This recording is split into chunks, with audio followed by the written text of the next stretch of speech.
warahmatullahi wabarakatuh. Alhamdulillahi rabbil alamin wa bihi nasta'inu ala umurid dunya waddin wassalatu wassalamu ala asrafil anbiya'i wa imamil mursalin sayyidina wa maulana Muhammadin wa ala alihi wa ashabihi ajma'in, amma ba'd. Hadratil mukarramin, para alim, bapak-bapak, ibu-ibu, jamaah salat maghrib yang insyaallah dimuliakan Allah SWT.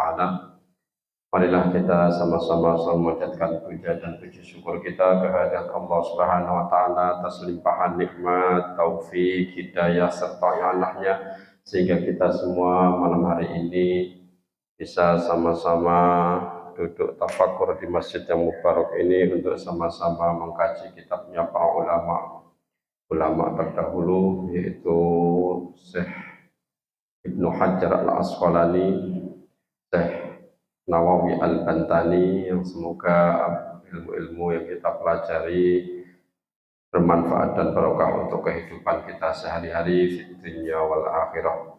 Salat dan salam kita sanjungkan kehadiran Nabi Muhammad sallallahu alaihi wasallam. Semoga kita semua menjadi umat beliau yang senantiasa menghiasi bibir dan hati kita dipenuhi dengan kalimat sholawat, sehingga kita besok di yaumil qiyamah mendapatkan syafaatnya.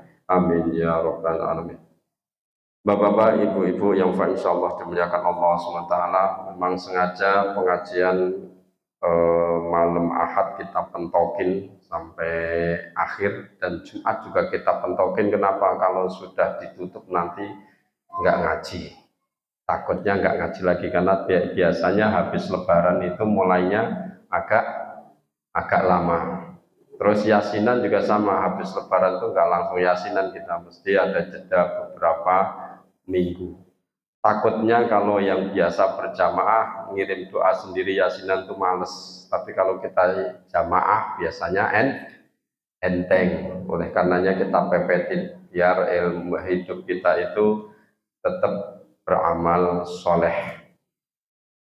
Bapak-bapak, ibu-ibu yang insyaallah dimuliakan Allah SWT, marilah kita biasa sebelum kita mulai pengajian ini kita kirim Fatihah untuk guru-guru kita, kemudian kita sambung dengan qasidah burdah. Semoga apa yang kita bacakan nanti menjadikan wasilah ilmu kita menjadi ilmu yang bermanfaat dan barokah. على دينا ولكنة صالحة ولا حضرتنا بالمصطفى محمد صلى الله عليه وسلم وعلى آله وأزواجه وذريته وقرباته من الأنبياء والمرسلين والأولياء والشهداء والصالحين والصحابة والتابعين والعلماء والمصنفين وجميع الملائكة المقربين، ثم خصوصا شيخ عبد القادر الجيلاني، وخصوصا ابن حجر العسقلاني وسنووي البلتاني وجميع أسل كرم مدرسة قدسية ومن معهد دار العلوم المؤلف هذا الكتاب أستاذ أحمد سنر. الفاتحة. أعوذ بالله من الشيطان الرجيم. بسم الله الرحمن الرحيم. الحمد لله رب العالمين الرحمن الرحيم مالك يوم الدين إياك نعبد وإياك نستعين اهدنا الصراط المستقيم صراط الذين أنعمت عليهم غير المغضوب عليهم ولا الضالين آمين. اللهم صل وسلم وبارك عليه وعلى آله. يا رب بالمصطفى بلغ مقاصدنا واغفر لنا ما مضى يا واسع الكرم يا رب.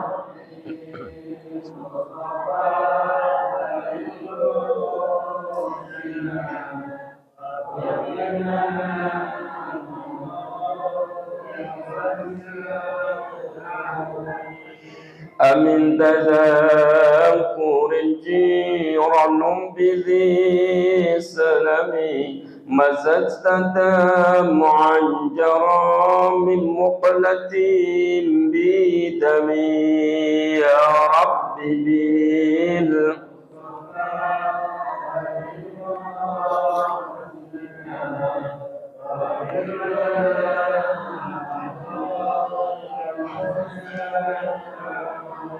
Muhammadun sayyidul kaunaini wa thaqalaini wal fariqaini min urban wa min ajami ya rabbi bil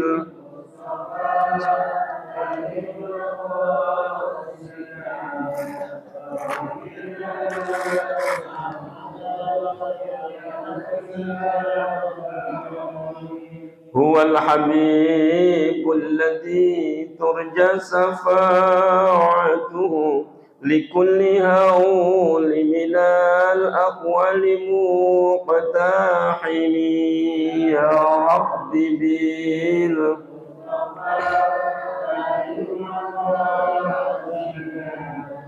واغفر لنا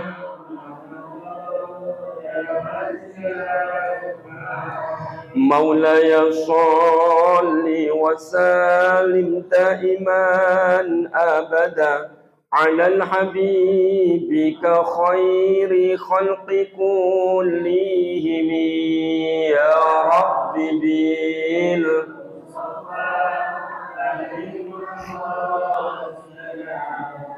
واغفر لنا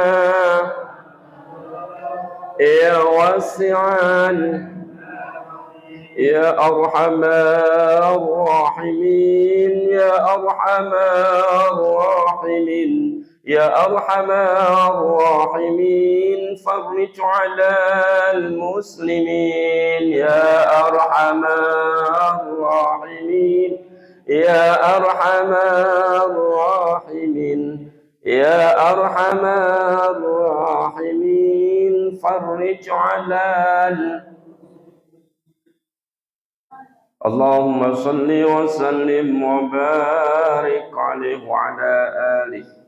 Bapak-bapak, ibu-ibu yang insyaallah dimuliakan Allah SWT, sebelum kita membaca kitab ini, sebelumnya kami dalam mengisi kajian kitab Nashihul Ibad ataupun Tangkihul Qaul dan Ustadz Mulyadi atau kitab apa rujukannya, gonta-ganti beliau itu kalau banyak kesalahan, banyak kekeliruan, kami mohon maaf yang sebesar-besarnya.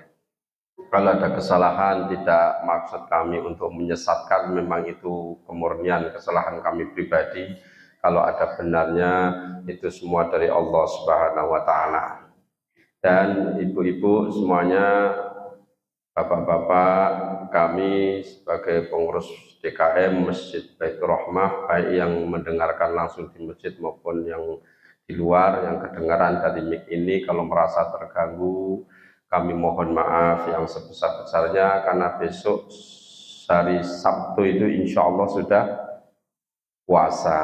Kita biar sama-sama bersih hatinya, tidak ada dosa di antara kita. Maafin Bu. Amin. Oleh Bu. Al-maqalatus sadisatu, makalah yang ke-6. Sadis itu kejam. Qala alaihi salatu wassalam, telah bersabda siapa baginda Nabi Muhammad sallallahu alaihi wasallam. Ulang sedikit kayak kemarin ini. Asyaratun min hadhil ummah, ada 10 dari umat ini, al-Muhammadiyah, yaitu umatnya Nabi Muhammad. Hum kufarun, mereka itu dicap kufar, kafir, termasuk golongan yang kafir, banyak dosa. Kafir itu, ya muka-muka ini kafirnya di sini bukan kafir keluar dari Islam nih, tapi kita lihat nanti. Kafarun, kufur billahi, kepada Allah al-azimi, yang agung. Siapa sih? Wayadununa, dan mereka orang-orang 10 golongan ini dari umatnya Nabi Muhammad, yadununa, mereka berprasangka, annahum mu'minun, mereka itu beriman, padahal mereka itu kafir, tapi berprasangka mereka ini orang yang beriman. Kemarin sudah sedikit saya ini Yang pertama, al-qatilu muslimin. Al-qatilu yang pertama pembunuh, orang yang mati, yang matiin, orang yang membunuh. Muslimin kepada orang muslim. Au dhimiyin atau kafir dhimi. Kafir itu ada kafir harbi, ada kafir dhimi. Kalau kafir harbi itu orang kafir yang memerangi pemerintahan Islam atau memerangi orang Islam tanpa ya karena sifat kebencian. Itu namanya kafir harbi. Nah, kalau kafir harbi ini kita kalau diperangi wajib boleh harus membalas, enggak ini. Kalau diperangi harus balas. Ini kafir harbi. Tapi kalau kafir dhimmi itu kafir yang tunduk dengan pemerintahan yang ada, pemerintahan. Kalau aturannya aturan Islam itu tunduk. Kayak di negara kita ini kan nggak ada masalah. Itu kita fanatik kebablasan sehingga lihat orang yang selain agama kita benci, wah itu nggak boleh Pak. Sampai membunuh, wah nggak boleh. Nggak boleh. Itu kalau kita membunuh kafir dhimmi di sini hadis ini menjelaskan kita membunuh kafir dhimmi dengan sengaja bi ghairi haqqin tanpa hak, tanpa ada masalah apa-apa, itu hukumnya kafir Pak di sini di hadis ini. Jadi nggak boleh, walaupun non muslim nggak boleh. Makanya sering saya terangkan bahwa kita bertetangga itu ada yang punya hak satu, ada yang punya hak dua, ada yang punya hak tiga. Siapa orang yang mempunyai hak satu? Yaitu tetangga kita namun berbeda akidah. Itu punya hak Pak. Kalau dia umpama kesusahan, kita wajib sebagai tetangga untuk membantu. Ada tetangga kita nih kematian, ya kita sebagai tetangga yang nyiapin kursi, masang tenda, itu nggak apa-apa Pak. Yang penting jangan ngikut nahlili yang mati non muslim ditahlili, kasihan nih, kita kirim doa, nggak boleh itu. Kalau sudah masuk ke akidah nggak boleh. Tapi kalau masih secara sosial boleh. Umpama nih ada tetangga kita yang non muslim, rumahnya kembruan pohon, nah itu kita sebagai tetangga harus bantu Pak. Yang ngangkatin sengnya apa enggak sebagainya, bantu, jangan bodoh amat pun agama, nggak boleh. Dia punya hak, punya hak. Nah di sini ada yang punya hak dua. Siapa yang punya hak dua? Yaitu tetangga kita yang seakidah, agamanya sama. Haknya dua. Hak yang pertama hak sebagai tetangga, yang kedua hak sebagai saudara seiman. Makanya kalau ada orang seiman kok gontok-gontokan, berantem meneng-menengan sampai, ada nggak yang sampai tahunan? Ya itu, wah itu namanya menghapus hak yang ada. Nggak boleh Pak. Meneng-menengan itu maksimal berapa? 3 hari.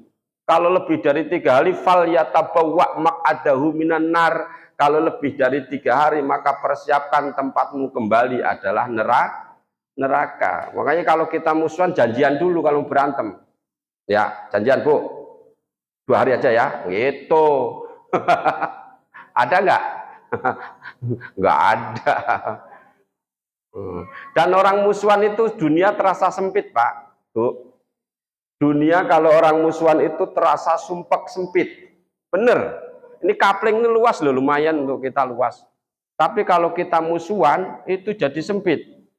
Kita mau lewat kiri ya, takut ketemu dia. Dia juga sama mau lewat depan rumah kita, takut ketemu kita. Akhirnya apa? Malah kepeduk di tengah-tengah. Dunia sempit itu kalau orang musuhan. Beda kalau dunia, kalau orang itu damai, seneng apa namanya? Akur. Dunia terasa luas, seneng. Seneng. Makanya jangan sama tetangga ya baik-baik. Kalau bantah-bantahan di majelis itu aja, keluar kita akur lagi gitu, jangan dibawa-bawa. Yang ketiga, orang yang mempunyai hak tiga. Siapa dia?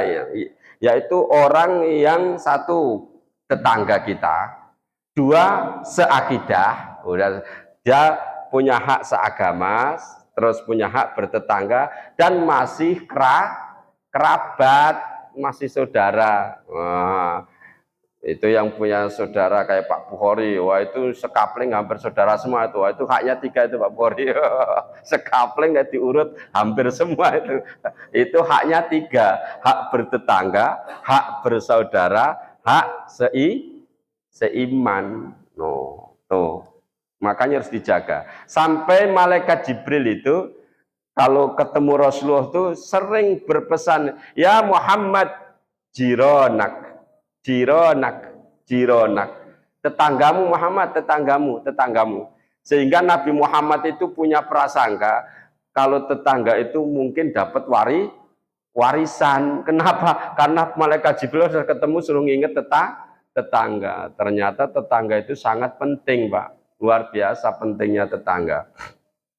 Makanya hidup di kapling itu terasa hidup di kampung. Pertetanggaannya masih kental, bener, masih tolong menolong, guyup masih. Coba sampean pindah ke komplek yang lain tuh, udah nafsi-nafsi itu, mikirin diri sendiri, rumah kekembruan pohon nggak ada yang nolongin, akhirnya manggil tuh tukang. Mau nggak mau. Di sini masih bisa, yuk goyotan. Mau hajatan, ayo ya nyiapin apa, ya nyiapin apa. Kadang mak-mak itu yasinan aja ada yang ngirimin makanan ya mak. Wah, udah nyumbang makanan dan balik lagi, itu indahnya bertetangga. Yang kedua, wasahiru, tukang sihir, wasahiru, tukang santet, tukang sihir, itu menganggap dirinya itu masih beragama Islam, pada di hadapan Allah dia termasuk orang yang kufur.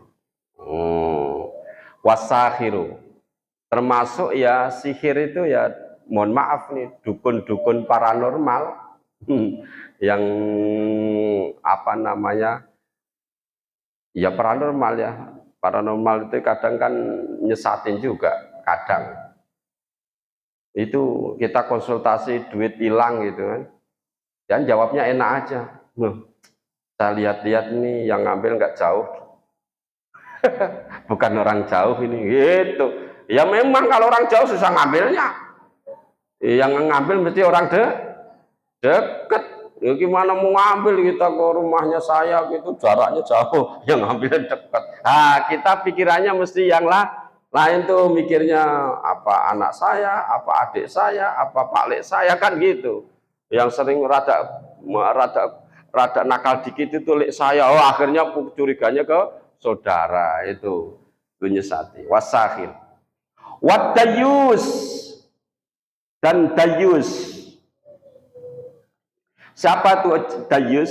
Alladzi la yugharu ala ahlihi, ay haramihi minaz zaujati wal binti wal ukhti.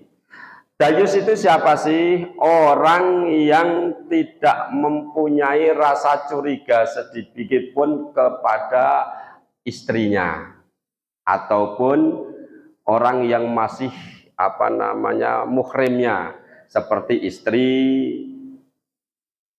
binti anak perempuan, ukhti saudara perempuan, nggak ada curiga bahwa laki-laki sudah biarin aja, jalan sama laki-laki biarin aja. Itu namanya dayus. Kalau punya anak jangan dinamain dayus, pakai tak, dayus. Siapa namanya? Muhammad Dayus, nggak boleh itu. Udah depannya kasih Muhammad, belakangnya nyesati. Jadi dayus itu orang yang membiarkan, nggak ada rasa curiga sedikit pun, istrinya diboncengin orang terus biarin aja lah, akrab kok dia, gitu namanya dayus, nggak ada cemburu. Ataupun menjaga anak-anaknya dibiarin aja ngeluyur, pulang jam 12 malam Ya anak gaul biarin aja, malah seneng. Bu, nggak boleh tuh Bu gitu Bu. Harus dijaga anak kita. Kalau udah kelihatan malam dikit tuh dicari bal-bel terus tuh. Posisi di mana ini posisi? Kan anaknya jawabnya kepo amat sih. Nah, sekarang tuh jangan sampai. Kenapa? Ini bahaya ini. Nanti nyeselnya kalau sudah kejadian. Anaknya kejadian tiba-tiba bulan April nikah, bulan Juli lahiran. Nah, umpama nih kan ini yang nyesel siapa coba? Orang tuanya. Ya kenapa kemarin tak biarin aja, gitu nyesel. Nah, itu besok ini di hadapan Allah yang paling pertama kali ditanya adalah bapaknya. Terus ibunya besok. Kullukum ra'in wa kullukum mas'ulun an ra'iyati. Setiap kalian itu adalah pemimpin, orang yang angon, orang yang apa ya namanya ya, ngatur. Wa kullukum, dan dari kalian semua itu akan ditanya dari kepemimpinan kalian. Bapak mimpin istri dan anak-anak. Istri mimpin anak-anak, kita mimpin diri kita sendiri kalau yang lajang-lajang itu. Terus setiap kita itu pemimpin, dimintai pertanggungjawaban. Paling berat besok pertanggungjawabannya adalah bapak. Pak, dengerin nih. Besok paling berat bapak, habis itu ibu. Kalau ada ibu-ibu nggak berkerudung, nggak pernah sholat, itu suaminya negor apa enggak? Kata istrinya, gimana negor, suamiku juga sama-sama nggak sholat lah. itu besok suaminya itu yang diucek-ucek dulu sama malaikat tuh, ditanyain tuh. Terus bagaimana kalau ibunya rajin, bapaknya nggak pernah ke masjid, nggak pernah sholat, ibunya berusaha nasihati bapaknya, usaha aja, usaha pokoknya diingetin lah. Kalau bapaknya nggak mau ya udah lepas tangan.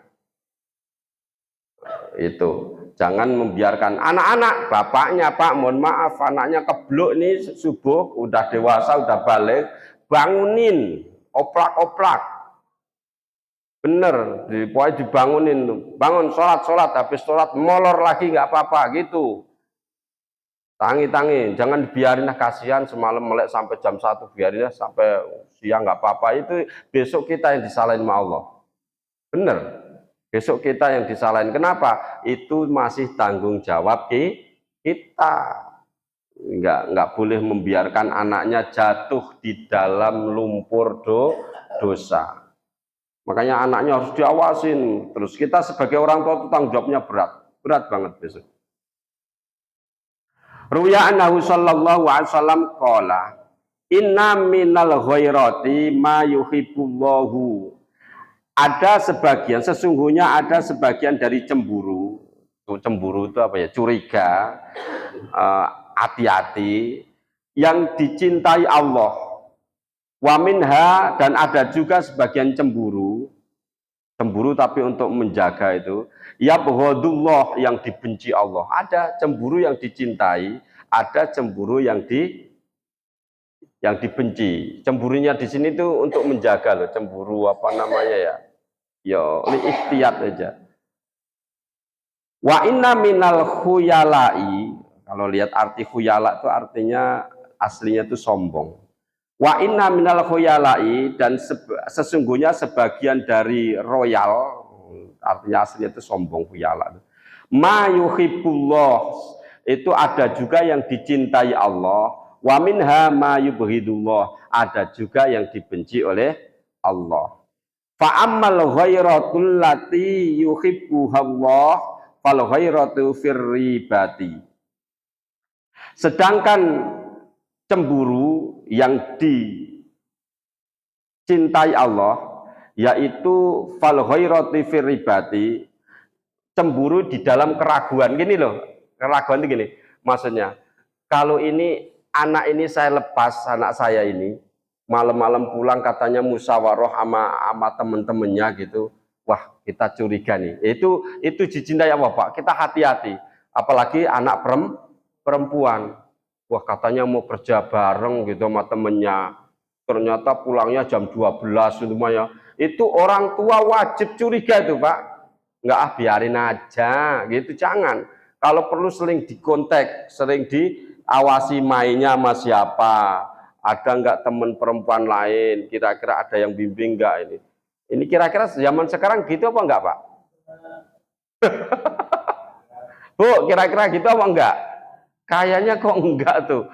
Ini makanya itu sesuatu kayak gitu tuh Allah cinta. Jadi kita itu boleh ngontrol anak, apa namanya Pak? Ngontrol terlalu apa namanya ya? Hah? Persepsi protektif ya. Nah, protektif banget nggak apa-apa untuk anak kita mah. Yang penting dia selamat dunia akhirat. Bener. Jangan dilos-los. Ah, itu kan kalau anaknya saya perempuan, kalau anak saya laki-laki, ya gitu. Sama. Sama, anak laki-laki merasa aman, nggak taunya dia nangis-nangis, anak orang udah hamil 7 bulan Pak, minta kawin. Itu salah siapa? Orang tua juga. Kenapa nggak dibimbing tuh anak tuh? Itu makanya hati-hati. Ini Gusti Allah seneng kalau kita curiga sama anak itu untuk hal-hal yang baik, gitu. Wa ammal khairatul lati yuhibbullahu fal khairatu fil ibadah wa ammal khairatul lati yubghiduhu Allahu fal khairatu fil ghairibah. Sedangkan apa namanya curiga, cemburu atau curiga yang di sini yang dibenci Allah yaitu ya selain tadi, selain melepas saja, selain curiga, biarin aja lah. Yang melepas ini yang Allah nggak suka, dilepas dan udah biarin aja lah. Udah gede itu, biasanya kan kita gitu Pak. Udah gede itu, udah dewasa itu justru rawan-rawannya anak itu mulai akil balik sampai jenjang pernikahan itu paling rawan itu. Udah sampean teliti nggak percaya? Mulai akil balik sampai pernikahan itu hal yang paling rawan. Kalau kita nggak hati-hati ya di situ. Makanya anak-anak kita itu amal solehnya ketika kecil aja paling banyak. Ngaji TPQ, rajin ke masjid, umur TK sampai lulus SD. Ntar udah SMP, SMA, udah nggak pernah ngaji. Udah pacaran ini perlu kita jaga. Wa ammal khuyala'u, adapun orang yang royal, sombong royal di sini, allati yuhibbu Allahu fahtiyalur rijalu fil qital wahtiyaluhu 'inda shadaqah. Adapun royal yang dicintai Allah yaitu royalnya laki-laki di dalam keberaniannya berperang. Wow, dia sombong tapi karena berperang maksudnya gini, saya hadapi, saya nggak akan takut, gitu. Tapi untuk agama itu Allah seneng tuh. Wahtiyaluhu 'inda shadaqah, royalnya ketika sedekah. Tapi bukan pamer Pak. Kita sedekah, berapa tetangga saya? 1 juta, saya 10 juta. Tulis yang gede-gede. Nah itu namanya sombong. Nah itu nggak suka Allah kalau sombong itu. Tapi kalau dari hati nurani sudah keluarin. Dari mana? Hamba Allah. Wah, itu yang dicintai Allah.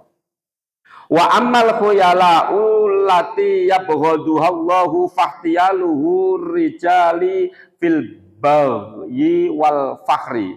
Sedangkan khuyala, sombong atau tadi royal yang dibenci oleh Allah yaitu royalnya orang karena tafakhur, karena sombongan, nggak boleh. Lacut itu apa sih? Berbuat nista. Rawahu Ahmad wa Abu Dawud wa Nasai wa Ibnu Hibban. Wa ruwiya annahu sallallahu alaihi wasallam qala innallaha ta'ala la yaqbalu yaumal qiyamati minas sufuri sirfan wala adlan. Qila mas sufufu ya Rasulullah. Ada satu hadis yang menjelaskan sesungguhnya Allah tidak akan menerima besok di yaumil kiamah yaitu orang-orang yang sufuf. yang sufuf taubatnya, sufuf apa ntar di kitanya nih. Wala adlan, dan tidak diterima tebusannya. Kila wama sufuf ya Rasulullah, apa itu sufuf ya Rasulullah? Qala, sufuf itu apa sih? Alladzi yudkhilu ala ahlihi rijal, yaitu sufuf itu orang yang memasukkan orang laki-laki di rumahnya. Orang yang memasukkan orang lain di rumahnya. Sedangkan di rumah kita itu ada istri. Wow. Yaitu alladzi yudkhilu ala ahli rijal. Di rumah itu ada istri kita dimasukin, mah kita tinggal pergi. Itu namanya namanya sokwur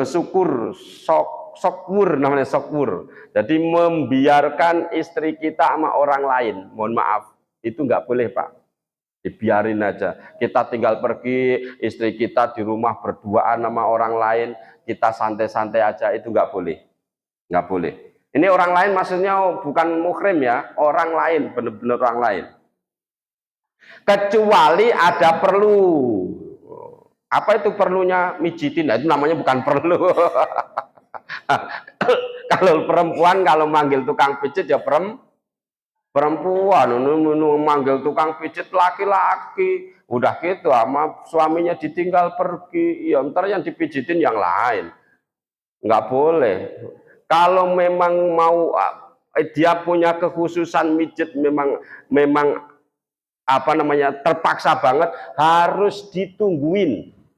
Nih Pak, dengerin, harus ditungguin, kita harus ngeliatin. Kalau ada istri kita dipijit orang keselio gitu, yang bisa mijitin Pak Anu, kita harus nungguin, nggak boleh kita tinggal pergi. Takutnya nanti kesasar-sasar tadi. Yang sakit kaki, yang dipijitin,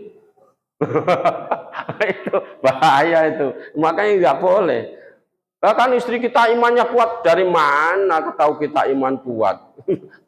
Oh, tuh, jangan jadi sakwur. Sakwur itu orang laki-laki yang membiarkan istrinya dimasukin, maksudnya diberduaan sama orang lain. Rawahul Bukhari, ya, ini hadisnya sahih. Wamani zakah, orang yang tidak mau membayar zakat. Mani zakat itu orang yang mencegah membayar zakat. Enggak mau membayar zakat, padahal dia sudah mempunyai kemampuan untuk zakat. Di sini zakat bukan cuma zakat fitrah ya, zakat mal, zakat harta. Kalau zakat fitrah itu bukan khususiah, semua wajib membayar zakat fitrah. Tapi kalau zakat mal tidak semua wajib.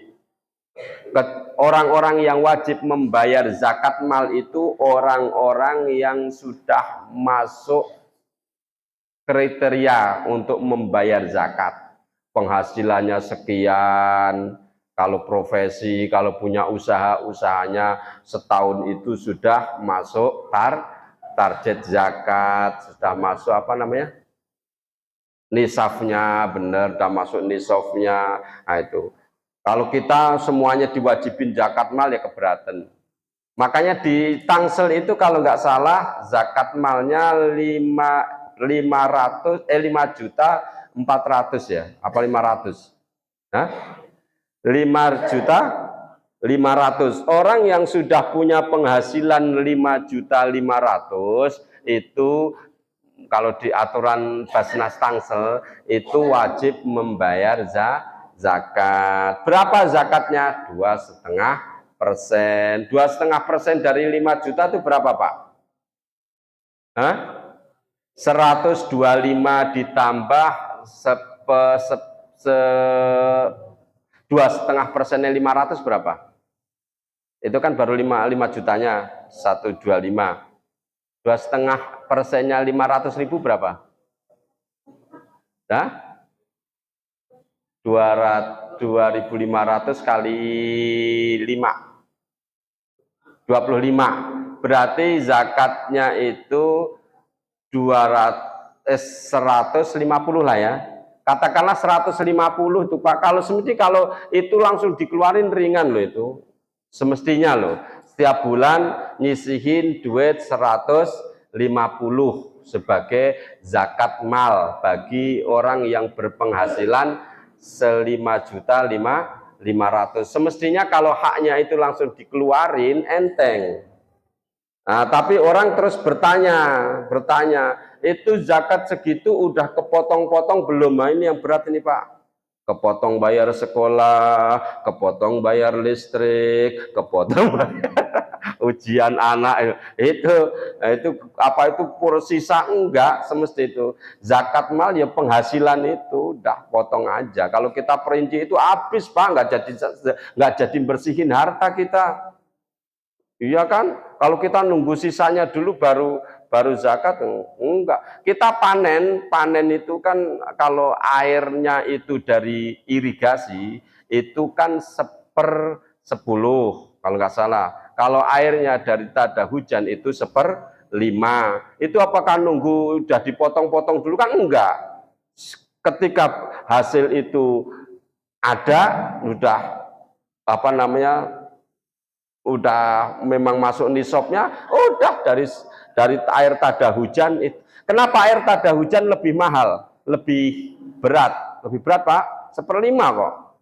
Karena dia tidak membayar apa-apa, memang air tada hujan, bayarnya malah langsung maaf Allah. Tapi kalau irigasi kan biasanya ada bayar ke pemerintah karena airnya dapat irigasi. Makanya kalau dari irigasi itu kalau nggak salah 1/10 mengeluarnya.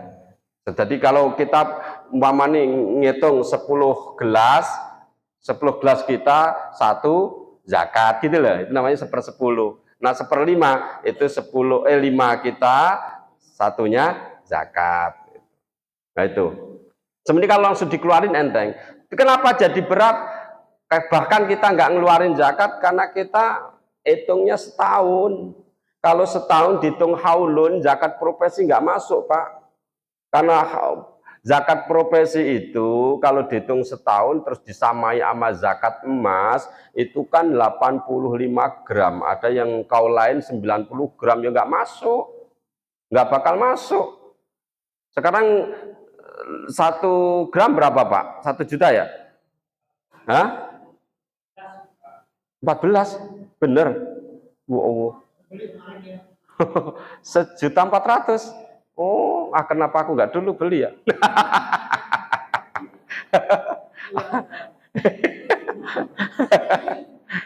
Iya.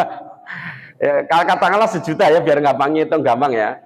Kalau 1 juta itu berarti kalau 85 gram berarti 85 juta. 85 juta itu kalau profesi kita tadi gaji 6 juta nggak akan ngumpul itu segitu, yakin dah. Nggak akan ngumpul. Sekarang baru 6 kali 12 berapa? 72, belum nyampe kalau dihitungnya profesi itu haulun. Makanya pemerintah Basnas Tangsel ngitungnya bukan per dihitung kayak dagang enggak, tapi beda-beda lain dia ngitungnya. Dia per bulan gaji dihitung segitu. Tapi nggak tahu nih kalau emas segitu harusnya ada perubahan itu zakat profesi itu. Tuh. Jadi orang yang tidak mau mengeluarkan zakat itu di hadapan Allah kufar, termasuk orang yang kufur. An Abi Hurairah radhiyallahu an qala Rasulullah SAW, ma min sahibi dhahabin,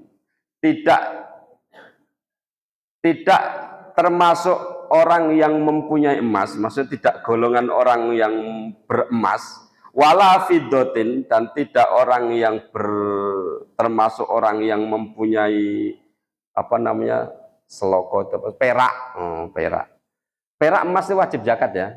Aku tidak tahu perak itu gimana ukurannya, aku nggak ngerti kalau perak. La yu'addi minha haqqaha, yang tidak mau mengeluarkan haknya illa idza kana yaumal qiyamati sofihat lahu sofaihu minan nar, kecuali besok di hari kiamat mereka akan diempleng, dipukul ya, akan dipukul dengan pukulan neraka, emplengan neraka itu. Fa'uhmiya, maka dipanaskan alaiha atas emas dan peraknya tadi, finari jahannama, di neraka jahanam. Fayukwa, kemudian dipanaskan biha dengan emas dan perak tadi, dipanaskan ya, dituangkan bukan dipanaskan. Jadi emas perak tadi dipanaskan sampai mendidih, sampai meleleh. Fayukwa, kemudian dituangkan biha dengan emas perak yang sudah dipanaskan tadi, jambuhu, lambungnya, lambung apa? Perutnya. Wa jabinuhu, pelipisnya. Wa dohruhu, apa namanya? Punggungnya. Jadi besok orang-orang yang mempunyai duit banyak, yang sudah wajib membayar zakat, udah punya kewajiban membayar zakat dari hartanya tadi, kok dia nggak mau mengeluarkan zakatnya, maka harta-harta itu diserupakan emas, kemudian dipanaskan sampai mendidih bergolak, kemudian dituangkan untuk emas, di jidatnya, di perutnya, di pelipisnya, di punggungnya. Untuk siapa? Untuk orang-orang yang nyimpen emas dan tidak mau membayarnya. Tuh, Pak. Makanya ya ini mengingatkan kita orang-orang kaya, sisihkan sebagian harta kita untuk zakat. Zakat. Kalau orang yang nggak punya, merdeka, saya nggak nyampe. Yang sudah nyampe, nah ini harus membayar. Takutnya apa? Besok apalagi di kalimat di hadis ini tuh kufarun tuh kalimatnya tuh. Lah makanya kufar di sini, kufar keluar Islam apa enggak? Insya Allah enggak. Itu cuman ketutup aja. Kufar di sini mungkin maknanya tertutup. Demikianlah yang dapat saya sampaikan di penutupan ini. Semoga dari awal sampai akhir pembahasan kita bermanfaat untuk kita semua. Kalau mungkin ada pertanyaan, masih ada session di pengajian malam Senin di rumah ke rumah. Karena kalau ini sekarang Isya dan maghribnya cepat ini ya, nggak nyampe 1 jam kajiannya. Wabillahi taufiq wal hidayah. Assalamualaikum warahmatullahi wabarakatuh.